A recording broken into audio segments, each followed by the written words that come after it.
दोस्तों, आज की हमारी कहानी पश्चिम बंगाल के हावड़ा जिले के रहने वाले एक शख्स की है जिसका नाम जयवर्धन है। तो चलिए अब ये कहानी जयवर्धन के पॉइंट ऑफ व्यू से सुनते हैं। लेकिन कहानी शुरू करने से पहले, जैसा कि मैं आप लोगों से हमेशा कहा करता हूं कि वैसे तो आप लोगों ने बहुत सी हॉरर कहानियां सुनी होंगी, लेकिन मुझे पूरी उम्मीद है कि आज की हमारी ये कहानी सुनकर आपको सच में डर का एहसास होने वाला है। बस मेरी आपसे इतनी गुजारिश है कि आप अगर इस कहानी को पूरा सुनेंगे तो आपको सच में बहुत ज्यादा मजा आने वाला है। साथ ही अगर आप पहली बार हमारे इस चैनल पर आए हैं तो चैनल को अभी सब्सक्राइब कर लीजिए। ऐसा करने से हमारी और आपकी नजदीकियां बढ़ जाएंगी और आगे आने वाली वीडियो आप तक आसानी से पहुंच जाएगी। तो ज्यादा समय ना लेते हुए जल्दी से अपनी कहानी को शुरू करते हैं। नमस्कार दोस्तों, मेरा नाम जयवर्धन है और मैं पश्चिम बंगाल के हावड़ा जिले का रहने वाला हूं। साथ ही पेशे से एक ट्रक ड्राइवर हूं। आज मैं आप लोगों को अपने ट्रक ड्राइविंग के काम में अपने सफर में घटी हुई एक ऐसी घटना के बारे में बताना चाहता हूं जिसे याद करके आज भी मेरे रोंगटे खड़े हो जाते हैं। दरअसल ये घटना आज से लगभग 9 साल पहले की है। मैं अपने ट्रक को लेकर दूसरे शहर के लिए निकला था। शाम का वक्त था और मुझे रात भर सफर करके सुबह वापस लौटना था। मुझे वहां से कुछ सामान अपने ट्रक में लोड करके अपने शहर के लिए वापस जल्दी आना भी था। वैसे तो सफर ज्यादा लंबा नहीं था, लेकिन फिर भी उस तरफ जाने वाले एक शॉर्टकट रास्ते पर जाना मैंने ठीक समझा और अपनी ट्रक को बिना सोचे समझे ही उस पर दौड़ा दिया। वैसे तो जिस शहर में मैं जा रहा था वहां पर मैं काफी बार गया था, लेकिन हमेशा हाईवे से होकर गया था। इस रास्ते के बारे में मैंने सिर्फ लोगों से सुना था कि ये रास्ता भी उस तरफ जाता है, लेकिन कभी इस पर होकर कोई सफर नहीं किया था। उस वक्त मैं उसी रास्ते से होकर गुजर रहा था क्योंकि मुझे वापस लौटने की जल्दी थी। मैं भूल गया था कि कभी कभी हमारी जरा सी लापरवाही, जरा सी जल्दीबाजी हमारे लिए हमारी जान की दुश्मन भी बन जाती है। मैं तो सोच रहा था कि बस जल्दी से शहर जाकर वापस लौटकर कुछ दिन आराम करूंगा, क्योंकि ये ट्रक ड्राइविंग का काम करते हुए काफी दिनों से मैं आराम भी नहीं कर पाया था। ऐसे में बहुत ज्यादा थकान भी महसूस होती थी। उस वक्त मैं अपनी मस्ती में गाने गुनगुनाते हुए आगे बढ़ रहा था। सड़क के दोनों तरफ खाली पड़े हुए खेत थे। मैं अभी थोड़ा ही आगे बढ़ा था कि ट्रक की हेडलाइट में मुझे एक बूढ़ी औरत दिखाई दी, जिसके माथे पर कपड़ों की एक बड़ी सी पोटली रखी हुई थी और हाथ में लाठी लेकर वो चलते हुए आगे जा रही थी। उस बूढ़ी औरत को देखकर पहले तो मैं हैरान रह गया कि रात के इस वक्त इस सुनसान सड़क पर यह बूढ़ी औरत थोड़ा मुझे ठीक नहीं लगा।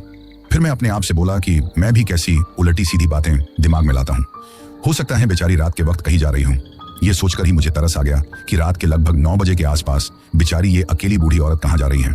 उस वक्त कभी तो मैं सोचता कि मुझे इन सब से क्या मतलब है, कोई कहीं भी जाए, लेकिन मेरा दिल बार बार कह रहा था कि मैं एक बार पूछूं कि आखिर ये कौन है, कहाँ जा रही हैं, इतनी ज्यादा बूढ़ी हैं। इस तरह इस वक्त सुनसान सड़क पर अकेला छोड़ देना भी ठीक नहीं है। ये सोचकर अब मैंने उसके साइड में अपना ट्रक रोका और उसकी तरफ देखते हुए बोला, अरे अम्मा, कहाँ जा रही हो इतनी रात को? ये सुनकर उस बूढ़ी औरत ने मेरी तरफ देखा और कांपती हुई आवाज में बोली, यही पास के ही गांव जाना है बेटा। अब कुछ सुनकर मैं बोला, लेकिन इस तरह पैदल और इस वक्त? तो वो मेरी तरफ देखकर बोली, क्या करूं बेटा, औलाद तो है नहीं जो मेरा सहारा बन सके। घर परिवार में कोई भी नहीं है तो अपने मायके के जा रही हूं। पढ़ी लिखी नहीं हूं ना, इसलिए कौन से साधन में बैठते हैं, कहां उतरते हैं मुझे नहीं पता। तो पहले जैसे हम लोग जाते थे पैदल, ऐसे ही जा रही हूं। ये सुनकर मैं बोला, अम्मा, पहले की बात अलग थी, लेकिन अब की बात अलग है। पहले आपकी उम्र बहुत कम थी तो आप पैदल कहीं भी जा सकते थे, लेकिन अब अपनी उम्र तो देखिए, और वैसे भी आप कब तक पैदल जाओगे? वो मेरी तरफ देखते हुए बोली, क्या करूं बेटा, अब मैं कुछ नहीं कर सकती। अब मैं कुछ सोचकर बोला, अगर अम्मा आपको कोई एतराज ना हो तो आप मेरी ट्रक में बैठ जाइए। वैसे भी मैं इधर की साइड ही जा रहा हूं, जहां आपको उतरना है मैं आपको उतार दूंगा। सुनसान रास्ता है, रात का वक्त है, कुछ भी हो सकता है और आपकी उम्र भी इतनी है, आखिर कब तक पैदल चलोगे? उस वक्त मेरी बात सुनकर उस बूढ़ी अम्मा के चेहरे पर एक मुस्कान आ गई और वो बोली, ठीक है बेटा। ये कहते हुए वो मेरी ट्रक में आकर बैठ गई। उसने अपनी पोटली को सीट के नीचे रख दिया। अब मैंने भी अपना ट्रक वहां से जाने के लिए रवाना कर दिया। कुछ देर बाद मैं उसकी तरफ देखकर बोला, वैसे अम्मा, आपको जाना कहाँ है? मेरी बात सुनकर पहले तो उसने घूर कर मेरी तरफ देखा, जैसे मेरा उससे इस तरह पूछना उसे ठीक नहीं लगा था। यह देखकर मैं थोड़ा हड़बड़ा गया कि शायद मैंने गलत पूछ लिया है, इसलिए चुप हो गया। तभी उन्होंने बताया कि उन्हें कहाँ जाना है। अब मैंने भी ज्यादा बातें नहीं की और अपना ट्रक चलाता रहा। लगभग 4 किलोमीटर का सफर करने के बाद उस बूढ़ी औरत ने मेरी तरफ देखा और कहा, यहीं पर रोक दो, ये पास का गांव दिखाई दे रहा है, यहाँ मेरा मायका है, मुझे यही जाना है। उसकी ये बात सुनकर मैंने ट्रक वहीं पर रोक दिया तो वो उसमें से उतर गई। उस वक्त मेरे फोन पर किसी का फोन आ गया था, इसलिए मैं फोन पर बातें करते हुए उस बूढ़ी औरत को अपनी ट्रक में से उतरते हुए देखता रहा। वैसे वो इतनी जल्दी में ट्रक में से उतरी कि कोई कह भी नहीं सकता उसकी उम्र को देखकर कि वो इतनी जल्दी उतर सकती है। इस बात की मुझे थोड़ी हैरानी तो हुई, लेकिन फिर मैंने ज्यादा इस बात पर ध्यान दिए बिना फोन पर बातें करने लग गया था। उस अंधेरे में वो बूढ़ी अम्मा जाने लगी। ये देखकर मेरा मन किया कि बेचारी अंधेरे में कहाँ जाएगी, कहीं ठोकर खाकर गिर गई तो क्या होगा। मैं उन्हें उनके घर तक ही छोड़ देता हूँ, लेकिन शायद उन्हें यह ठीक ना लगे। वैसे भी गांव भी तो सड़क से कुछ दूरी पर है, सड़क के दोनों तरफ ही लाइटें जल रही हैं। ऐसे में कुछ देर की बात है, शायद अम्मा चली जाएगी। ये सोचकर मैं उस तरफ देखे जा रहा था। उस वक्त उस अम्मा के जाने के साथ उसकी लाठी से चलने की आवाज मुझे सुनाई देने लगी। दूर तक वो आवाज सुनाई देने लगी और जब धीरे धीरे वो आवाज कम हो गई तो मैंने सोचा अम्मा गांव के अंदर चली गई हैं, अब कोई खतरा नहीं है। ये सोचकर मैंने वहां से जाने के लिए अपना ट्रक दौड़ा दिया। उस वक्त भी मैं किसी से फोन पर बातें करते हुए ड्राइविंग कर रहा था। तभी मेरी नजर सीट के नीचे गई तो देखा कि उस बूढ़ी अम्मा की पोटली तो वहीं सीट के नीचे रखी हुई है। ऐसे में उस पोटली को देखकर मैं हैरान रह गया। अरे ये तो अम्मा की पोटली है, लगता है गलती से यहीं पर छूट गई। उस वक्त मैं भी फोन पर था तो मेरा भी ध्यान नहीं रहा और अम्मा भी उम्र काफी ज्यादा है तो शायद भूल गई होगी। ये सोचकर मैंने कोल काटकर एक तरफ फोन को रखा और उस पोटली को उठाया तो वो थोड़ी भारी लग रही थी। ऐसा तो लग नहीं रहा था कि उसमें कुछ कपड़े हैं। ये देखकर मैंने उसे सीट पर रखा और वापस जाने के लिए सोचने लगा जिससे उस बूढ़ी अम्मा को उसकी पोटली दे सकूं। फिर सोचने लगा लेकिन उस बूढ़ी अम्मा को अब इस वक्त भला कहां ढूंढूंगा। पता नहीं गांव में कौन से घर में गई होगी। काफी बड़ा गांव है, रात के वक्त किसी से उनके बारे में पूछ भी तो नहीं सकता। वैसे भी मुझे कल सुबह तो जल्दी आना ही है, इसी रास्ते से होकर गुजर लूंगा तो उस वक्त उस बूढ़ी अम्मा की पोटली भी उसे दे दूंगा। सुबह तो गांव में अगर किसी से पूछूंगा तो पता भी आसानी से मिल जाएगा। और वैसे भी आज रात की बात है, पोटली यहां रह गई तो क्या हुआ, इसमें कपड़े ही तो हैं। ये सोचते हुए मैंने अपना ट्रक वहां से तेज रफ्तार में जाने के लिए दौड़ा दिया। लेकिन पता नहीं क्यों बार बार मेरा मन कर रहा था कि मैं उस पोटली को खोलकर देखूं, लेकिन फिर सोचता इस तरह किसी के सामान को हाथ लगाना, उसे देखना ठीक नहीं है। परंतु मेरे दिमाग में वो सब यही बातें चल रही थी तो ऐसे में ना चाहते हुए भी मैं बस उस पोटली की तरफ देखते ही जा रहा था। और जब मुझसे रुका नहीं गया तो मैंने उस पोटली को खोलकर देखा तो मेरे होश उड़ गए। आंखें फटी की फटी ही रह गईं क्योंकि उस पोटली में कोई कपड़े नहीं थे, कुछ हड्डियां थी, किसी इंसान के कंकाल की हड्डियां थी। उस वक्त अपनी आंखों के सामने ये सब कुछ देखकर मैं कितना ज्यादा डर गया था कि मुझसे बेहतर कौन समझ सकता है। उन हड्डियों को देखकर मैं बहुत घबरा गया। सोचने लगा इतनी बड़ी पोटली और उसमें हड्डियां, आखिर वो बूढ़ी अम्मा इनको लेकर क्यों जा रही थी। कहीं लोग कहते हैं जो सच तो नहीं है कि इस रास्ते में कोई ना कोई गड़बड़ है। नहीं, ऐसी कोई बात नहीं है। फिर सोचता अगर ऐसी बात नहीं है तो फिर ये हड्डियां उस अम्मा के पास कैसे, वो अम्मा इंसान हैं या कुछ और हैं। ऐसे ही उस वक्त दिमाग में उल्टे सीधे ख्याल आने लगे थे। तभी मैंने घबराते हुए उस पोटली को थोड़ा सा ट्रक रोककर नीचे सड़क के किनारे फेंक दिया। परंतु तभी अचानक उस पोटली में से एक काला सा धुआं निकला और देखते ही देखते मुझे अपने पास भयानक रूप से हंसने की आवाज सुनाई देने लगी क्योंकि अब उस पोटली के पास में वही बूढ़ी औरत खड़ी हुई थी जो कुछ देर पहले काफी सीधी सादी और लाचार लग रही थी। वो अब बड़ी ही भयानक और डरावनी लग रही थी। उसका पूरा शरीर हड्डियों का ढांचा जैसा था, आंखों के नीचे काले गड्ढे थे, आंखें बड़ी ही डरावनी और सफेद रंग की थी और दांत काफी लंबे थे। इसके साथ ही उसके पूरे शरीर पर जगह जगह कटने के निशान थे जिनमें से खून बह रहा था। यह देखकर मैं तो कांपने लगा गया था। तभी वो बूढ़ी औरत भयानक आवाज में मेरी तरफ देखकर बोली, मुझे साथ नहीं लेकर चलोगे क्या तुम। ये कहते हुए जोर जोर से हंसने लगी। अब अपने साथ ये सब कुछ होता हुआ देखकर अचानक अपनी आंखों के सामने उस बूढ़ी औरत का भयानक रूप देखकर मैं तो इतना ज्यादा डर गया था कि कुछ बोल ही नहीं पाया। मैं कुछ समझ पाता उससे पहले ही पता नहीं कैसे पलक झपकते ही वो बूढ़ी औरत मेरे ट्रक में आ गई और अजीब तरीके से मेरी तरफ देखने लगी।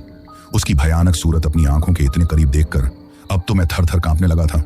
उस वक्त मुझे घबराते हुए देखकर वो बूढ़ी औरत भयानक आवाज में हंसते जा रही थी जिससे ऐसा लग रहा था जैसे मेरे कान के पर्दे ही फट जाएंगे। उस वक्त अपने साथ ये सब कुछ होता हुआ देखकर मैं इतना ज्यादा डर गया कि मेरा संतुलन बिगड़ गया और मेरा ट्रक पास में ही एक पेड़ से जाकर टकरा गया था जिससे मेरी आंखें अपने आप ही बंद हो गईं।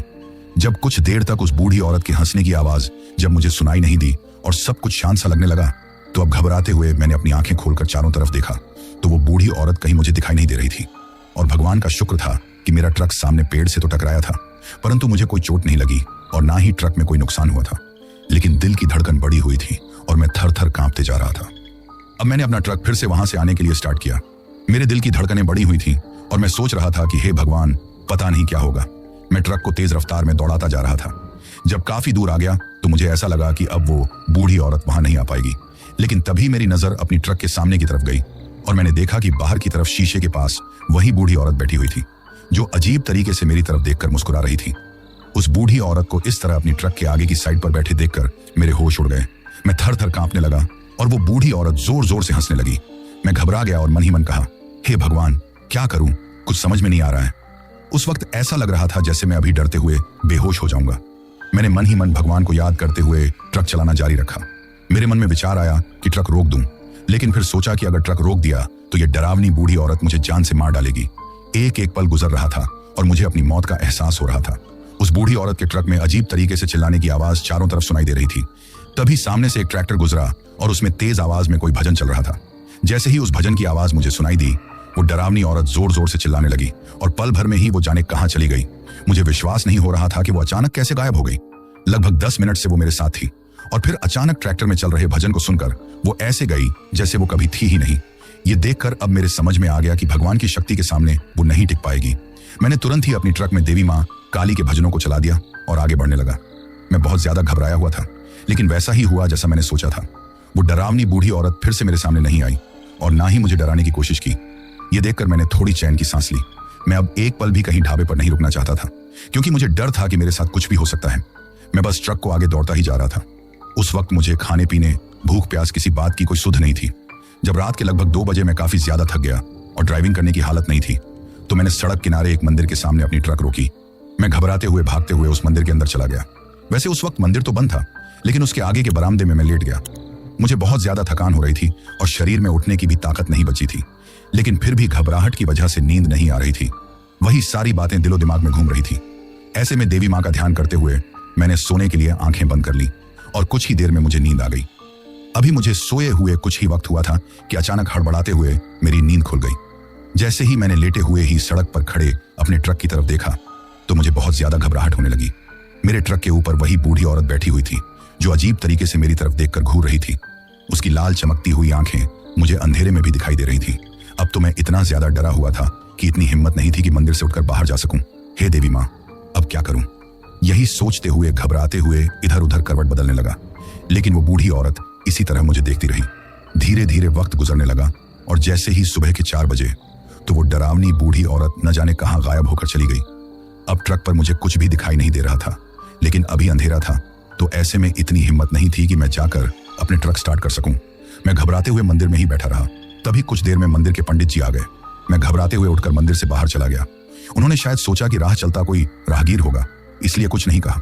मैंने भी इस बारे में ज्यादा बातें करना ठीक नहीं समझा, क्योंकि शायद वो मेरी बात पर यकीन नहीं करेंगे और ऐसे हर किसी को बातें बताना भी ठीक नहीं होता। ये सोचकर मैं अब अपने ट्रक के पास आया, लेकिन रात की बातें याद करके घबराहट होने लगी। फिर मंदिर की तरफ देखकर हाथ जोड़कर देवी माँ से प्रार्थना की और ट्रक में बैठकर ट्रक स्टार्ट करके वहां से जाने के लिए रवाना हो गया। धीरे धीरे सुबह का उजाला होता गया और मैं अपने गंतव्य की ओर बढ़ने लगा।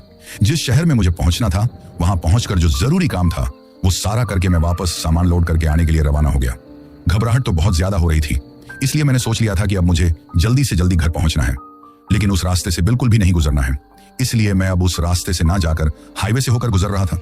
शाम भी हो चुकी थी और मुझे अपने शहर पहुंचने में अब बस कुछ ही वक्त बाकी था। मैं आगे बढ़ते ही जा रहा था कि तभी अचानक सड़क किनारे वही डरावनी बूढ़ी औरत मुझे खड़ी हुई दिखाई दी, जो अजीब तरीके से मेरी तरफ देखकर मुस्कुरा रही थी। ये देखकर मेरे दिल की धड़कनें बढ़ गईं और घबराते हुए मैंने ट्रक के ब्रेक लगा दिए। मैंने सड़क के चारों तरफ देखा, लेकिन वो बूढ़ी औरत मुझे कहीं दिखाई नहीं दी। शायद ये मेरे मन का भ्रम होगा। ये सोचकर मैंने फिर से ट्रक दौड़ा दिया, लेकिन एक एक पल गुजरना बहुत मुश्किल हो रहा था। मैं तेज रफ्तार में अपने ट्रक को दौड़ता जा रहा था और रात के लगभग 8:30 बजे के आसपास मैं अपने घर पर पहुंच गया। अपने घर पर जाकर जैसे ही मैंने दरवाजा खटखटाया, तो दरवाजा मेरी पत्नी ने खोला। मैं आपको अपने बारे में बता दूं कि मेरे परिवार में मेरी माँ, मेरी पत्नी, मेरा एक बेटा और एक बड़ी बहन है। कुछ सालों पहले जीजा जी की मौत हो गई थी और उनकी कोई संतान नहीं थी, इसीलिए वो हमारे ही साथ में रहती हैं।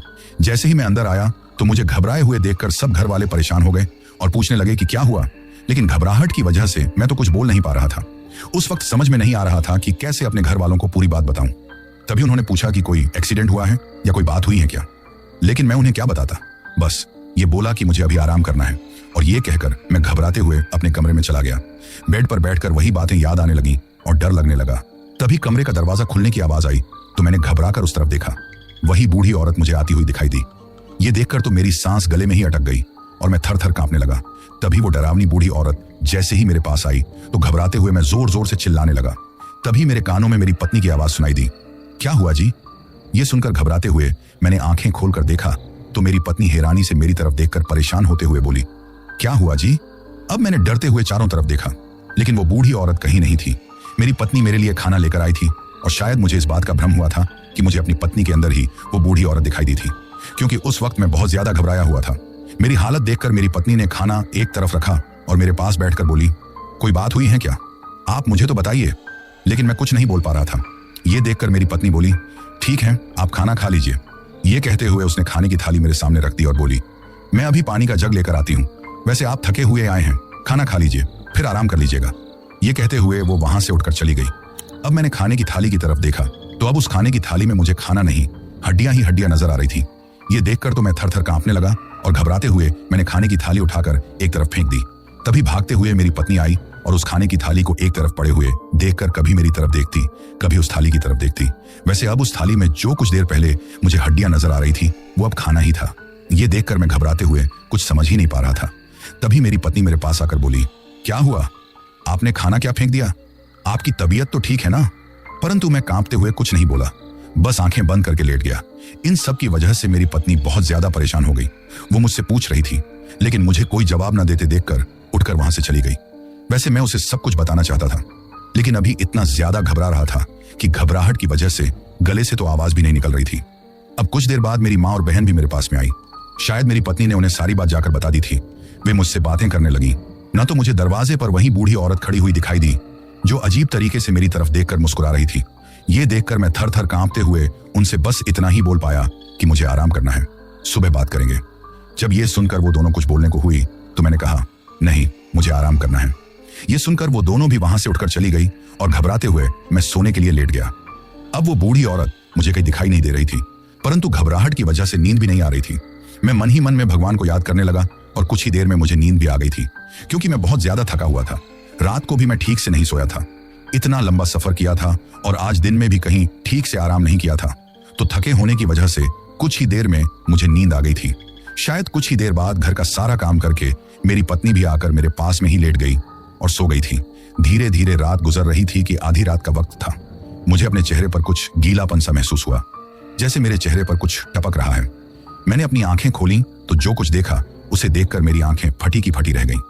मैंने देखा कि ऊपर जो पंखा था उससे वही बूढ़ी औरत उल्टी लटक रही थी और उसके मुंह से लगातार खून मेरे चेहरे पर गिरता जा रहा था। ये देखकर मैं डरते हुए कुछ बोलता कि तभी उस बूढ़ी औरत ने अपनी आंख खोली और जिस तरह उसने अपनी आंखें खोलकर मेरी तरफ देखा तो मेरा तो कलेजा मुंह को आ गया था। ऐसा लगने लगा था कि अभी मैं घबराते हुए मर ही जाऊंगा। तभी वो बूढ़ी औरत जोर जोर से हंसने लगी और चारों तरफ उसकी हंसी गूंजने लगी। पलक झपकते ही वो मेरे सीने पर आकर बैठ गई थी। उसे अब इतने करीब देखकर मेरे सोचने समझने की शक्ति ही खत्म हो गई। तभी वो अजीब सी भाषा में गुस्से में कुछ कहने लगी, लेकिन समझ में नहीं आ रहा था कि क्या बोल रही हैं। उसकी भाषा बड़ी ही अजीब और डरावनी थी। तभी उसने अपने हाथ शायद मुझे मारने के लिए आगे बढ़ाए ही थे कि मैं जोर जोर से चिल्लाने लग गया। तभी मेरे चिल्लाने की आवाज सुनकर मेरी पत्नी की हड़बड़ाते हुए नींद खुल गई। वो मेरी तरफ देखकर मेरे कंधे पर हाथ रखकर बोली, क्या हुआ जी? ये कहते हुए मुझसे बात करने की कोशिश कर रही थी। अब घबराते हुए मैंने अपनी आंखें खोलकर देखा। वो डरावनी बूढ़ी औरत मुझे कहीं भी नजर नहीं आ रही थी और ना ही जो कुछ देर पहले मेरे चेहरे पर खून टपक रहा था वो दिखाई दे रहा था। कहीं ये मेरे मन का भ्रम तो नहीं था, या मैंने सच में कोई डरावना सपना तो नहीं देखा था? कुछ भी मैं समझ नहीं पा रहा था, लेकिन मैं बहुत ज्यादा डर गया था। अब मेरी पत्नी बोली, लगता है आपने कोई डरावना सपना देखा है। कुछ नहीं है, सो जाइए। अब मैंने उसकी तरफ देखा। मन कर रहा था कि अभी उसे सारी बात बताऊं, लेकिन घबराहट की वजह से शायद बोल नहीं पाऊंगा, इसलिए वापस सोने के लिए लेट गया। अपनी पत्नी का हाथ अपने हाथों में लेकर सोने की कोशिश करने लगा, लेकिन बहुत ज्यादा डर लग रहा था। तभी मेरी पत्नी फिर से मेरी तरफ देखकर बोली, मैंने कहा ना, कुछ नहीं है, सो जाइए। अब मैंने भी सोने के लिए आंखें बंद कर ली और कुछ ही देर में मुझे नींद आ गई। धीरे धीरे रात गुजर गई थी। अगले दिन सुबह मेरे घर वाले मुझसे पूछने लगे कि आखिर बात क्या हुई है, लेकिन मुझे तो वही सब बातें याद आते ही घबराहट होने लगी थी। फिर मैंने हिम्मत करके सभी घर वालों को जो कुछ हुआ था वो सब कुछ बता दिया, क्योंकि मैं नहीं चाहता था कि मैं उनसे कुछ छुपाऊं, जिससे अगर कोई ऐसी बात भी हो जाए तो उन्हें कुछ पता ना चले। मेरी बात सुनकर पहले तो वे लोग काफी घबरा गए थे। तभी मेरी बहन बोली, मुझे लगता है कि अब वो बूढ़ी औरत तुम्हारे पीछे नहीं आई है। कल रात को तुम्हारे साथ पहले जो कुछ हुआ था उसका ही भ्रम था कि वो तुम्हें अब तक दिखाई दे रही है। ये सुनकर मैं बोला, पता नहीं भ्रम था या सच्चाई, लेकिन अब तो हर पल अनजाना सा डर लगता है। ऐसे में मेरी बड़ी बहन ने फिर हम सबको तसल्ली दी और समझाने लगी कि ऐसा कुछ नहीं होगा। सारा दिन इसी तरह गुजर गया था। वैसे उस दिन मुझे बहुत ज्यादा थकान हो रही थी, बुखार जैसा महसूस हो रहा था। साथ में जो कुछ मेरे साथ हुआ था उन सब की वजह से घबरा भी रहा था। ऐसे में मैं काम पर नहीं गया था, घर पर ही था, परंतु घर पर भी हर पल डर सता रहा था। लेकिन सारा दिन मेरे साथ कुछ भी डरावना नहीं हुआ था। ये देखकर अब तो मुझे भी यही लगने लगा था कि शायद कल मैं बहुत ज्यादा डरा हुआ था, जिसकी वजह से वो डरावनी चुड़ैल मुझे घर पर भी दिखाई दी थी, जबकि वो सब कुछ मेरे मन का भ्रम था और कुछ नहीं, क्योंकि मैं इन सब बातों से अब दूर जाना चाहता था, इन्हें भुलाना चाहता था, जिससे और ज्यादा परेशान ना रहूं। ऐसे में उस रात को खाना खाने के बाद हम सब लोग बैठकर बातें करने लगे। जब भी वो बातें मुझे याद आती तो मैं उन्हें नजरअंदाज करने की कोशिश करता और फिर मैं और मेरी पत्नी सोने के लिए अपने कमरे में आ गए। मेरा बेटा अपनी दादी के पास में सोता था, इसलिए वो अपनी बुआ और दादी दोनों के पास में ही सो गया था। अब कुछ देर तक मैंने और मेरी पत्नी ने बातें की। उसके बाद में सोने की कोशिश करने लगा। वैसे अब मेरा डर भी काफी हद तक कम हो गया था। फिर हम दोनों पति पत्नी सो गए। धीरे धीरे इसी तरह रात गुजरने लगी थी कि तभी आधी रात का वक्त किसी के चिल्लाने की आवाज सुनकर मेरी नींद खुली। तो हड़बड़ाते हुए मैंने आंखें खोलकर देखा तो मेरी पत्नी बहुत ज्यादा डर रही थी। उसे इस तरह घबराते हुए देखकर मैं उसे संभालते हुए बोला, क्या हुआ? तो उसने हाथ के इशारे से मुझे बताया। तो मैंने देखा कि कमरे की खिड़की के बाहर वही बूढ़ी औरत, जो बड़ी ही डरावनी लग रही थी, बड़ी भयानक, हमारी तरफ देखकर अजीब तरीके से मुस्कुरा रही थी। और मेरी पत्नी उसे देखकर बहुत ज्यादा डर गई थी, जिसकी वजह से वो कांपते जा रही थी, लेकिन जैसे तैसे वो कुछ नहीं बोल पा रही थी। वैसे अब घबराहट तो मुझे भी बहुत ज्यादा होने लगी थी। मैं अपनी पत्नी को संभाल रहा था, कुछ समझ में नहीं आ रहा था। तभी वो अजीब सी चुड़ैल जैसे ही अपनी मुंडी को चारों तरफ घुमाते हुए हमारी तरफ आने की कोशिश करने लगी। तो हम दोनों पति पत्नी ने एक दूसरे का हाथ पकड़ा और वहां से भागने लगे। तो हमारे कमरे का दरवाजा तेज आवाज करते हुए अपने आप ही खुल गया और फिर तेज आवाज करते हुए बंद हो गया था। ये देखकर हम दोनों बहुत ज्यादा घबरा गए और भागते हुए बाथरूम में चले गए। हमने बाथरूम का दरवाजा अंदर से बंद कर दिया। धीरे धीरे रात गुजर रही थी कि तभी आधी रात का वक्त किसी के चिल्लाने की आवाज सुनकर मेरी नींद खुली। तो हड़बड़ाते हुए मैंने आंखें खोलकर देखा तो मेरी पत्नी बहुत ज्यादा डर रही थी। उसे इस तरह घबराते हुए देखकर मैं उसे संभालते हुए बोला, क्या हुआ? तो उसने हाथ के इशारे से मुझे बताया। तो मैंने देखा कि कमरे की खिड़की के बाहर वही बूढ़ी औरत, जो बड़ी ही डरावनी लग रही थी, बड़ी भयानक, हमारी तरफ देखकर अजीब तरीके से मुस्कुरा रही थी। और मेरी पत्नी उसे देखकर बहुत ज्यादा डर गई थी, जिसकी वजह से वो कांपते जा रही थी, लेकिन जैसे तैसे वो कुछ नहीं बोल पा रही थी। वैसे अब घबराहट तो मुझे भी बहुत ज्यादा होने लगी थी। मैं अपनी पत्नी को संभाल रहा था, कुछ समझ में नहीं आ रहा था। तभी वो अजीब सी चुड़ैल जैसे ही अपनी मुंडी को चारों तरफ घुमाते हुए हमारी तरफ आने की कोशिश करने लगी। तो हम दोनों पति पत्नी ने एक दूसरे का हाथ पकड़ा और वहां से भागने लगे। तो हमारे कमरे का दरवाजा तेज आवाज करते हुए अपने आप ही खुल गया और फिर तेज आवाज करते हुए बंद हो गया था। ये देखकर हम दोनों बहुत ज्यादा घबरा गए और भागते हुए बाथरूम में चले गए। हमने बाथरूम का दरवाजा अंदर से बंद कर दिया। तभी बार बार दरवाजा खटखटाने की आवाज आने लगी, जिसकी वजह से जैसे हमारा तो कलेजा ही मुंह को आ गया था। हमें लग रहा था कि शायद अब हम लोग जिंदा नहीं बच पाएंगे। तभी धीरे धीरे सब कुछ शांत हो गया, आवाजें आना बंद हो गई, लेकिन हम दोनों में इतनी हिम्मत नहीं थी कि बाहर जा सकें। मेरी पत्नी तो बहुत ज्यादा घबरा रही थी। मैंने उसे अपने गले लगा लिया और तसल्ली देते हुए बोला, कुछ नहीं होगा। हम दोनों वहीं बाथरूम में ही बैठ गए। एक एक पल हमारे लिए गुजारना बड़ी मुश्किल था और सारी रात हम बाथरूम में ही बैठे रहे। इतनी हिम्मत नहीं थी कि बाथरूम से बाहर निकल सकें। जब सुबह हुई तो मैंने अपने हाथ में पहनी हुई घड़ी में टाइम देखा। सुबह के 4:30 बज रहे थे। तब जाकर हम दोनों बाथरूम से बाहर निकले। उस वक्त मेरी पत्नी बहुत ज्यादा घबरा रही थी, लेकिन मैं बोला, अब कुछ नहीं होगा। ये कहते हुए उसे तसल्ली देते हुए हम दोनों बाहर आ गए थे। मेरी पत्नी की हालत धीरे धीरे बिगड़ने लगी थी। उसे बुखार आने लगा था। ये देखकर मैं परेशान हो गया। मैंने आवाज देकर अपनी माँ और बहन को बुलाया। वे दोनों आई और मेरी पत्नी की हालत देखकर परेशान हो गई। तभी मेरी बहन ने मेरी पत्नी का माथा छूकर देखा और हड़बड़ाते हुए बोली, इसे तो बहुत तेज बुखार है। आखिर अब हम दोनों को घबराए देखकर मेरी माँ बोली, क्या हुआ बेटा, कोई बात है क्या? तुम दोनों इस तरह क्यों घबरा रहे हो? अब हड़बड़ाते हुए मैंने सारी बात बताई तो वे दोनों ही बहुत डर गई।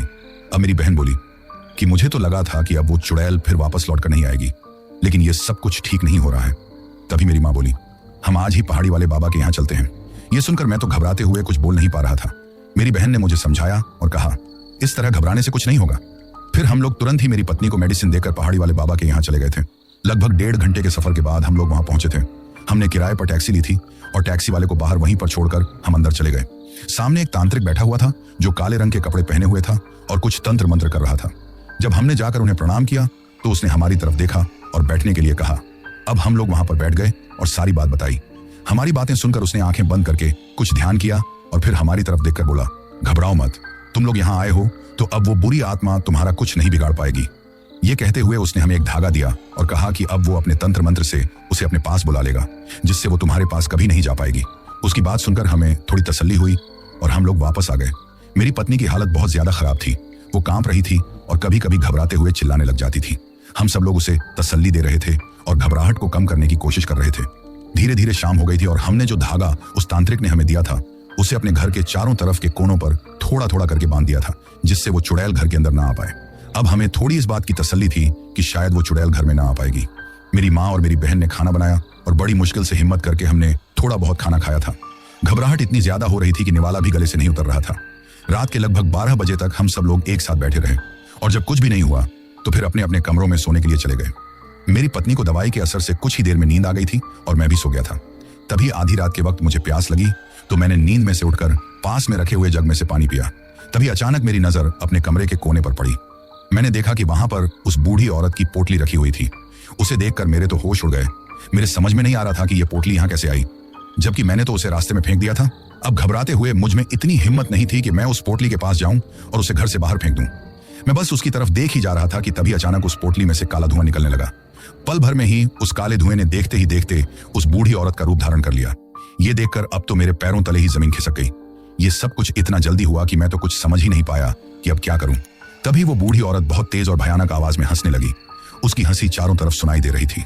उसके हंसने की भयानक आवाज सुनकर मेरी पत्नी की भी नींद खुल गई। तो उस भयानक बूढ़ी औरत को अपनी आंखों के सामने देखकर मेरी पत्नी घबराते हुए जोर जोर से चिल्लाने लगी। ये देखकर मैं अपनी पत्नी को संभालने लगा, लेकिन वो बहुत ज्यादा डर रही थी। तभी वो बूढ़ी औरत गुस्से में हमारी तरफ घूरकर देखने लगी और फिर उसके चेहरे पर एक अजीब सी मुस्कान आ गई। वो हमारी तरफ आने लगी। ये देखकर हम दोनों पति पत्नी की तो सांसें ही गले में अटक गई थी। वो चुड़ैल हमारे करीब आ पाती उससे पहले ही मेरी बहन और मेरी माँ दोनों के दरवाजा खटखटाने की आवाज आई, लेकिन इतनी हिम्मत नहीं थी कि हम दरवाजा खोल सकें। तभी वो बूढ़ी औरत अजीब तरह की आवाज करते हुए चिल्लाने लगी। वो इतनी जोर से चिल्ला रही थी कि जैसे हमारे कानों के पर्दे ही फट जाएंगे। अब तो हमें लग रहा था कि ये बूढ़ी औरत हम दोनों पति पत्नी को मारकर ही जाएगी कि तभी मुझे कुछ याद आया और मैंने तुरंत ही घबराते हुए यूट्यूब पर अपने फोन में काली माँ के मंत्रों को चला दिया। जैसे ही ये हुआ तो वो चुड़ैल अजीबोगरीब तरीके से दर्द से तड़पने लगी और चिल्लाने लगी और फिर एक भयानक आवाज के साथ कमरे की जो खिड़की बंद थी उससे होकर इस तरह निकली कि खिड़की में जो शीशा लगा हुआ था वो टूटकर नीचे गिर गया। अब शीशे के टूटने की आवाज सुनकर मेरी माँ और बहन बहुत ज्यादा घबरा गई थी। तभी भागते हुए मैंने तुरंत ही दरवाजा खोला तो वे दोनों भागते हुए कमरे में आई। उस शीशे की तरफ देखकर और मेरी पत्नी की तरफ देखकर दोनों घबराने लग गई, क्योंकि उन्हें समझ में आ गया था कि वो बूढ़ी चुड़ैल की आत्मा हमें डराने के लिए आई थी। फिर हिम्मत करके उन्होंने आकर हमें संभाला। वैसे हम तो उस तांत्रिक की बातों में आ गए थे। हमें नहीं पता था कि उस तांत्रिक ने हमसे रुपए हड़पने के लिए ये सब कुछ किया था। उसने हमसे 5,000 रुपए ले लिए थे, परंतु अब समझ में नहीं आ रहा था कि क्या करें और क्या नहीं, क्योंकि एक एक पल गुजारना हमारे लिए बहुत मुश्किल हो रहा था।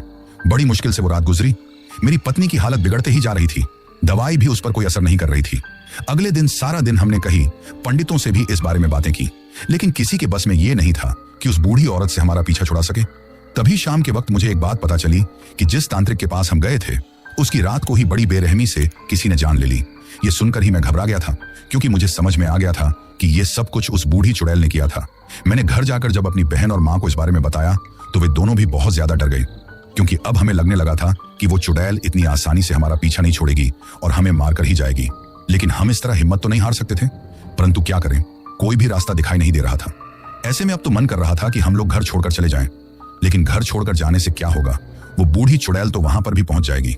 ये सोचते हुए और भी ज्यादा डर लगने लगा था। अब एक एक पल गुजारना भी हमारे लिए मुश्किल हो रहा था। जैसे जैसे दिन गुजर रहा था वैसे वैसे दिल की धड़कन बढ़ती ही जा रही थी कि रात के अंधेरे में पता नहीं हम लोगों के साथ में क्या होगा। इसी तरह वो दिन गुजर गया तो घबराते हुए कहीं किसी के साथ कुछ गलत ना हो जाए। हम सब घर वाले एक साथ में बैठे हुए थे। तभी मेरे बेटे के चिल्लाने की आवाज हमें सुनाई दी। वो अंदर अपने किसी खिलौने को लेने के लिए गया था, तो हम सभी घर वाले बहुत ज्यादा घबरा गए और भागते हुए कमरे में गए तो देखा कि वो बेहोश पड़ा था। ये देखकर हम सबके तो पैरों तले जमीन खिसक गई और हमने चिल्लाते हुए भागकर उसे संभाला। उस वक्त उसका पूरा शरीर सफेद पड़ चुका था। ऐसा लग रहा था जैसे किसी ने उसका खून चूस लिया हो। उसकी गर्दन में भी भयानक दांतों के निशान दिखाई दे रहे थे। ये देखकर घबराते हुए हम सब रोने लग गए थे। मेरे बेटे की हालत देखकर समझ नहीं आ रहा था कि कहां जाए। ऐसे में फिर मैं अपने घर वालों की तरफ देखते हुए हड़बड़ाते हुए बोला, जल्दी इसे लेकर चलो। अब हम लोग उसे तुरंत ही अस्पताल लेकर गए।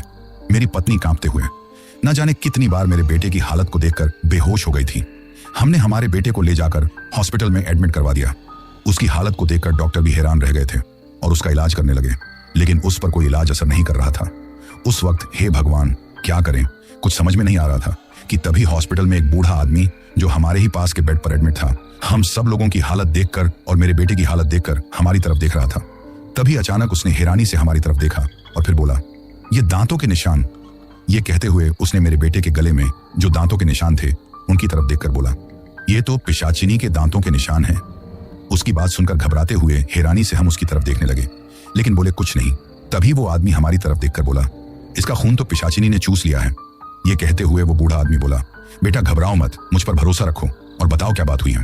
तो अब घबराते हुए मैं तो कुछ बोल नहीं पाया, लेकिन मेरी बहन ने उसे सारी बात रोते हुए उस बूढ़े आदमी को बता दी। अब वो आदमी कुछ सोचकर बोला कि वो बुरी आत्मा जो इसके पीछे पड़ी हुई है, मुझे नहीं लगता कि इतनी आसानी से पीछा छोड़ेगी, लेकिन एक रास्ता है जिससे उसका पीछा छुड़ाया जा सकता है।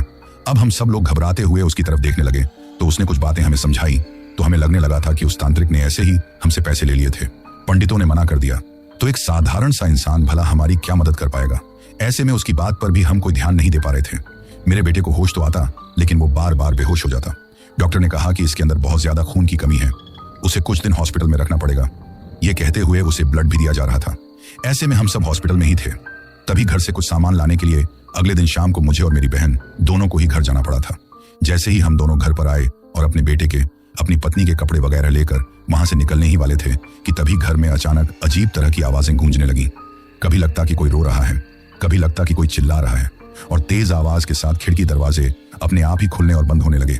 ये देखकर हम दोनों बहन भाई घबराते हुए समझ नहीं पा रहे थे कि अब क्या करें। उस चुड़ैल ने शायद मौका देखकर हमारे साथ ये सब कुछ किया है, ये सोचकर ही हम घबरा रहे थे। वैसे हम दोनों बहन भाई जिस कमरे में खड़े हुए थे तभी उस बूढ़ी औरत की लाठी से चलने की टिक टिक की आवाज हमें सुनाई देने लगी। ये सुनकर मैं तो इतना ज्यादा घबरा गया था कि मेरे दिमाग ने ही काम करना छोड़ दिया था। लेकिन मेरी बहन मुझे समझाते हुए हिम्मत रख रही थी और सोच रही थी कि इन सबसे छुटकारा कैसे पाए। तभी पूरे कमरे में अजीबोगरीब हंसने की आवाज सुनाई देने लगी। इसके साथ ही वही बूढ़ी औरत की पोटली हमें कमरे के कोने में दिखाई दी तो हम दोनों घबराते हुए उसकी तरफ देखने लगे। अब इतनी हिम्मत तो थी नहीं कि उस पोटली के पास जा सकें। अपनी जगह पर से ही बस उस तरफ देखे जा रहे थे। तभी मेरी बहन ने कुछ सोचा और भागते हुए बाहर चली गई। ये देखकर मैं घबराते हुए उसके पीछे जाने लगा कि उससे पहले ही वो आ गई। अब मेरी बहन ने चारों तरफ देखा, वही आवाजें चारों तरफ गूंज रही थी। ये देखकर मेरी बहन ने भगवान का नाम लेते हुए जल्दी से जो केरोसिन का डिब्बा लेकर आई थी उसे उस पोटली के ऊपर डाल दिया और जब उसमें आग लगाने लगी तो गुस्से में चिल्लाते हुए वो बूढ़ी औरत कमरे में आ गई। उस बूढ़ी औरत को देखकर हम दोनों घबराने लग गए थे। तभी मेरी बहन ने उस पोटली की तरफ देखा और माचिस की तीली से जैसे ही आग जलाने लगी तो ये देखकर वो बूढ़ी औरत उसे रोकने के लिए आगे बढ़ी। लेकिन मेरी बहन ने उससे पहले ही अपने हाथ में जो मंदिर में से लेकर आई थी वो तुलसी की माला उसके सामने कर दी तो वो चुड़ैल घबराते हुए पीछे की तरफ खिसक गई। अब मेरी बहन ने फिर से तीली जलानी चाहिए तो वो बूढ़ी औरत भयानक रूप से चिल्लाने लगी थी और उसने झपट कर मेरा गला पकड़कर मुझे हवा में लहरा दिया था और भयानक रूप से मेरी बहन की तरफ चिल्लाते हुए बोली, चली जा यहाँ से वरना दोनों को मार दूंगी, इसे जान से मार दूंगी। ये सुनकर मेरी बहन घबरा गई। तभी उस चुड़ैल ने मेरा गला इतनी जोर से दबाया कि मेरी तो सांस उखड़ने लगी थी। ये देखकर मेरी बहन डरते हुए समझ नहीं पा रही थी कि क्या करें, क्योंकि उसे पता था कि अगर वो उस पोटली में आग नहीं लगाएगी तो वो चुड़ैल फिर भी उन्हें जिंदा नहीं छोड़ेगी और अगर आग लगाई और उस चुड़ैल ने मुझे कुछ कर दिया तो ये सोचकर भी डर रही थी। परंतु फिर कुछ सोचकर उसने देर न करते हुए जल्दी से माचिस की तीली जलाई और उस पोटली में आग लगा दी। ये देखकर उस चुड़ैल की चीख निकल गई। उसने मुझे एक तरफ फेंक दिया और आग को बुझाने के लिए उसकी तरफ बढ़ने लगी, लेकिन घबराते हुए पीछे की तरफ खिसक गई। उस वक्त मैं बहुत ज्यादा डर रहा था। मेरी बहन ने भागकर मुझे संभाला। वही पोटली में जैसे ही आग लगते जा रही थी वो चुड़ैल अजीब तरीके से चिल्लाने लगी, चीखने लगी जैसे उसका पूरा शरीर जल रहा हो। कुछ देर तक पूरा घर उसकी दर्द भरी चीखों से गूंजता रहा और फिर काले धुएं में बदलकर वो चुड़ैल भयानक आवाज के साथ घर से बाहर निकल गई। इसके साथ ही वो पोटली भी झलकर न जाने कहां गायब हो गई थी। अब पूरे घर में इस तरह सन्नाटा छा गया जैसे कुछ हुआ ही नहीं था, लेकिन हम दोनों तो बहुत ज्यादा डर रहे थे। तभी मेरी बहन बोली, लगता है कि अब वो चुड़ैल वापस कभी नहीं आएगी, क्योंकि अस्पताल में जो अंकल जी मिले थे उन्होंने बताया है कि उनके अनुसार तो उस पोटली के जलने से उस चुड़ैल को भी मुक्ति मिल गई होगी। ये कहते हुए मुझे तसल्ली देने की कोशिश करने लगी, परंतु हम दोनों बहन भाइयों को ही अभी पूरा भरोसा नहीं था कि वो चुड़ैल हमारा पीछा छोड़ देगी, क्योंकि पिछली बार भी हमें उस तांत्रिक की बातों में आकर यही लगा था। अब मेरी बहन ने मंदिर में से थोड़ा सा गंगा जल लिया और फिर जो भी सामान था उसे लेकर हम लोग फिर हॉस्पिटल पहुंच गए थे। वहां जाकर मेरी बहन ने तुरंत मेरे बेटे को बेहोशी की हालत में ही वो गंगा जल पिला दिया। उस वक्त हमें घबराए देखकर मेरी माँ ने पूछा कि कुछ हुआ है क्या, लेकिन हमने उन्हें ये बात नहीं बताई क्योंकि हम नहीं चाहते थे कि वो और ज्यादा घबरा जाएं, क्योंकि मेरे बेटे की हालत देखकर ही पहले ही वो बहुत ज्यादा टेंशन में थी। अब हमारे लिए हैरानी की बात यह थी कि जहां डॉक्टरों की दवाइयां असर नहीं कर रही थी वही गंगा जल पिलाने से अब मेरे बेटे की हालत में धीरे धीरे सुधार हो रहा था। ये देखकर हमें भरोसा होने लगा कि इसका मतलब उस चुड़ैल से सचमुच में ही हमें छुटकारा मिल गया है और उसका असर धीरे धीरे मेरे बेटे पर से हटने लगा है। अब मैं उस अंकल का धन्यवाद करना चाहता था जिन्होंने हमें बताया था कि पोटली को जलाने से वो चुड़ैल हमारा कुछ नहीं कर पाएगी और हमेशा के लिए हमारा पीछा छोड़कर मुक्त होकर चली जाएगी। इसके साथ ही मेरे बेटे को गंगा जल पिलाने के लिए भी बोला था। मैंने तो उनकी बात पर यकीन नहीं किया था, लेकिन मेरी बहन ने यकीन किया था। तभी उस बूढ़े अंकल की तरफ हमने देखा जो अब कहीं नजर नहीं आ रहा था। मैंने मेरी माँ से पूछा तो उन्होंने बताया कि वो तो पता नहीं कब यहाँ चला गया। अब हमने अस्पताल में भी और लोगों से उन अंकल के बारे में पूछा, लेकिन किसी को भी उनका पता मालूम नहीं था। अगले 2 दिन तक मेरे बेटे को अस्पताल में रखा गया। इतने लोगों का अस्पताल में रहना अलाउड नहीं था। मेरी पत्नी उसे छोड़कर आना नहीं चाहती थी। ऐसे में मेरी पत्नी और माँ वहां पर रुक गई। मैं और मेरी बहन दोनों घर वापस आ गए थे। लेकिन फिर हमारे साथ कुछ भी डरावनी घटना नहीं हुई, परंतु मेरी पत्नी घर आने से घबरा रही थी। हमने उसे भरोसा दिलाया कि कुछ भी नहीं होगा। ये कहकर हम लोग घर तो वापस आ गए थे, परंतु मेरी पत्नी बहुत ज्यादा डर रही थी। ऐसे में फिर हमने एक पंडित जी से कहकर घर की शांति के लिए हवन और शुद्धिकरण करवाया। इसके बाद जब 2 दिनों तक फिर कुछ डरावना नहीं हुआ तो हमारा डर भी थोड़ा कम हुआ। अब इतने दिनों से मैं अपने काम पर नहीं गया था। ऐसे में फिर मैंने अपने काम पर जाना शुरू किया, लेकिन मेरे घर वालों ने मुझे समझाया कि मैं दिन के वक्त ही काम करूं, रात के वक्त चाहे जो हो जाए काम ना करूं, क्योंकि उनके लिए मेरी जिंदगी सबसे ज्यादा जरूरी है। वैसे जिस साइड मेरे साथ ये सब कुछ हुआ था, मैंने उस साइड जाने वाले अपने कुछ ट्रक ड्राइवर दोस्तों से इस बारे में बातें की तो पता चला कि कभी कोई बूढ़ी औरत ऐसे ही अपने मायके जाने के लिए निकली थी और उसके हाथ पैरों में चांदी के बड़े बड़े कड़े थे। साथ में ही उसकी जो पोटली थी उसमें भी उसके कपड़े और उसके गहने थे। वैसे उसके कोई संतान नहीं थी, तो ऐसे में उसके भाई भाभीियों ने, भतीजे ने सबसे उससे बोला था कि वो उनके पास आकर रहे, लेकिन वो हर बार मना कर देती। वैसे भी मानसिक रूप से थोड़ी ठीक नहीं थी। ऐसे में उसके मायके वाले काफी बार उसे अपने साथ ले जाने के लिए आए, लेकिन वो उनके साथ नहीं गई। परंतु एक दिन अचानक शाम के वक्त बिना किसी को बताए अपने कपड़े और गहने लेकर अपने मायके के लिए रवाना हो गई। वो पैदल ही अपने मायके जा रही थी। रात हो चुकी थी। उस वक्त वहां से गुजरने वाले रास्ते में ही किसी ट्रक ड्राइवर ने उसे आगे छोड़ने की कहकर अपनी ट्रक में बैठा लिया। लेकिन फिर बात ही बातों में जब उस बूढ़ी औरत से पूछा कि इस पोटली में क्या है, तो उस बूढ़ी औरत ने सारी बातें बता दी। तो अब उस ट्रक ड्राइवर को लालच आ गया। उसने ये जानने के लिए कि सच में पोटली में गहने हैं या नहीं, उससे वो पोटली छीन ली। बूढ़ी औरत चिल्लाने लगी, लेकिन उसकी आवाज वहां सुनने वाला कोई नहीं था। जब ट्रक ड्राइवर ने पोटली को खोलकर उसमें गहनों को देखा, उसने उस औरत से जबरदस्ती उन गहनों को छीन लिया। अब वो बूढ़ी औरत रोने चिल्लाने लगी, तो उस ट्रक ड्राइवर को यह डर सताने लगा कि अगर इस बूढ़ी औरत को जिंदा छोड़ा गया तो ये उसकी सच्चाई सबको बता देगी। ऐसे में गहनों की लालच में ट्रक ड्राइवर ने उस बूढ़ी औरत को धोखे से मार दिया। फिर उसके सारे गहने, हाथ पैरों में जो चांदी के कड़े थे, उन्हें अपने पास में ही रखे हुए एक चाकू से उसके हाथ पैर काट कर ले लिया। फिर उसकी लाश के टुकड़े करके उस पोटली में बांधकर उस पोटली को सुनसान जगह फेंक दिया और वहां से भाग गया। अगले दिन उस बूढ़ी औरत के ससुराल में जो उसके पड़ोसी थे, उन्होंने उस औरत को वहां नहीं देखा, तो उन्हें उनकी चिंता हुई। ये जानने के लिए कि वो बूढ़ी औरत अपने मायके पहुंच गई है या कहीं और जगह चली गई है, उन्होंने उसके मायके में खबर दी, परंतु वो मायके तो गई नहीं थी। ऐसे में उसके मायके वाले बहुत परेशान हो गए और उस बूढ़ी औरत को ढूंढने लगे, लेकिन वो कहीं नहीं मिली। तो फिर पुलिस में शिकायत दर्ज करवाई गई। पुलिस ने बारीकी से इस मामले की जांच की और ऐसे में जब उस बूढ़ी औरत की लाश की पोटली मिली तो उसकी हत्या की सच्चाई पता लगाने के लिए पुलिस ने दिन रात इस मामले की छानबीन की और आखिरकार उस ट्रक ड्राइवर को गिरफ्तार कर लिया गया। पहले तो उसने इनकार किया, लेकिन जब पुलिस ने सख्ती से पूछताछ की तो उसने अपने हर गुनाह को कबूल कर लिया।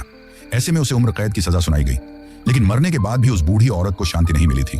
वैसे उसके जो लाश के टुकड़े मिले थे, उसके मायके वालों ने उनका अच्छे से अंतिम संस्कार किया, क्रियाकर्म सब कुछ करवाया, परंतु उस बूढ़ी औरत की आत्मा रास्ते आने जाने वालों को दिखाई देने लगी। तब से ही कहते हैं कि उस बूढ़ी औरत की आत्मा इसी तरह भटकती रहती है और रास्ते आने जाने वाले, खासकर ट्रक ड्राइवर को अपना निशाना बनाती है, उनकी जान ले लेती है। और एक बार उसकी नजर जिस ट्रक ड्राइवर पर पड़ जाए, वो उसकी जान लेकर ही पीछा छोड़ती है, क्योंकि उसे हर ट्रक ड्राइवर अपना खूनी नजर आता है। अब यह सुनकर मुझे काफी डर तो लगा था, लेकिन अब मैंने सोच लिया था कि मैं कभी भूलकर भी उस व्यक्ति की तरफ नहीं जाऊंगा। मेरे ट्रक ड्राइवर दोस्तों ने भी बताया था कि रात के वक्त उस तरफ जाना खतरे से खाली नहीं है। अगर कभी जाना भी हो तो दिन के वक्त जाना चाहिए। और ऐसे में उनकी बात मुझे ठीक लगी थी। लेकिन उसके बाद जब भी मेरा इधर की साइड कोई काम होता तो मैं उसे रास्ते से ना होकर हाईवे से होकर चला जाता, चाहे मैं कितनी भी जल्दीबाजी में रहूं, क्योंकि ये तो मुझे समझ में आ गया था कि जिंदगी से बढ़कर कुछ नहीं होता, क्योंकि हमारी जिंदगी हमसे ज्यादा, कभी कभी हमारे अपनों के लिए ज्यादा जरूरी होती है। अब उस रास्ते की तरफ जाना तो दूर की बात, मैंने उस रास्ते के बारे में सोचना भी बंद कर दिया था। धीरे धीरे दिन गुजरने लगे थे और जो कुछ हुआ था ना, तो मेरे बेटे और मेरी पत्नी को ठीक होने में काफी वक्त लगा। वैसे उस डरावनी घटना को, उस हादसे को मैं और मेरे घर वाले कभी नहीं भूल पाए। आज भी जब उस बारे में कोई बात याद आती है तो बहुत ज्यादा घबराहट होने लगती है। हम लोग आज भी भूल कर भी उन सब के बारे में बातें नहीं करना चाहते, लेकिन कभी कभी मेरी पत्नी आज भी रात को बहुत ज्यादा घबराकर नींद में से जाग जाती है, क्योंकि उसे ऐसा लगता है जैसे सपने में वो बूढ़ी डरावनी औरत उसे दिखाई देती है और उसकी जान लेने की, उसे डराने की कोशिश करती है। ये सब कुछ इसलिए होता है क्योंकि इस घटना का उसके दिलो दिमाग पर काफी गहरा असर पड़ा था। वैसे आज भी मैं सोचता हूँ कि शायद मेरी किस्मत अच्छी थी, मेरे घर वालों के अच्छे कर्मों का फल था कि मेरी जान बच गई, वरना जितना भी मैंने लोगों से सुना है उस हिसाब से वो बूढ़ी चुड़ैल मुझे मौके पर ही जान से मार देती। ये सोचकर आज भी घबराहट होती है कि अगर मुझे कुछ हो जाता तो मेरे परिवार का, मेरे छोटे से बेटे का, मेरी माँ, बहन, पत्नी, इन सब का क्या होता, क्योंकि घर को संभालने वाला अकेला मैं ही तो था। मेरे मरने के बाद तो उनकी हालत कैसी होती, ये सोचते हुए ही बहुत ज्यादा घबराहट होने लगती है।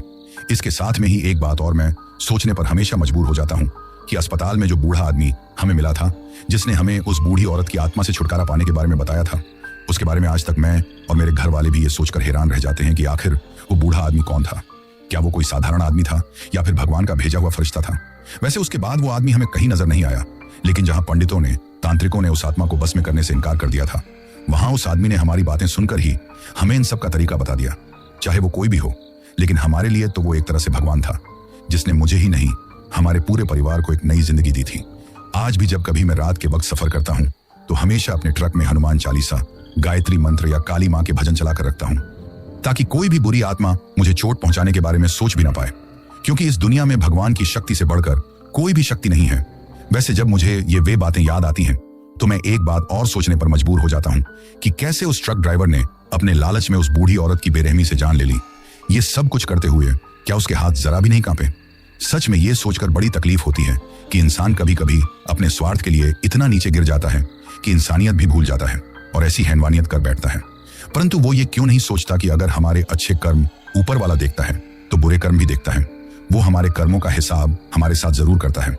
ऐसे में हमें हमारे हर गुनाह की सजा देर से ही सही जरूर मिलती है, लेकिन कभी कभी हमारी की हुई जाने अनजाने की गलती दूसरों के लिए भी जानलेवा हो सकती है।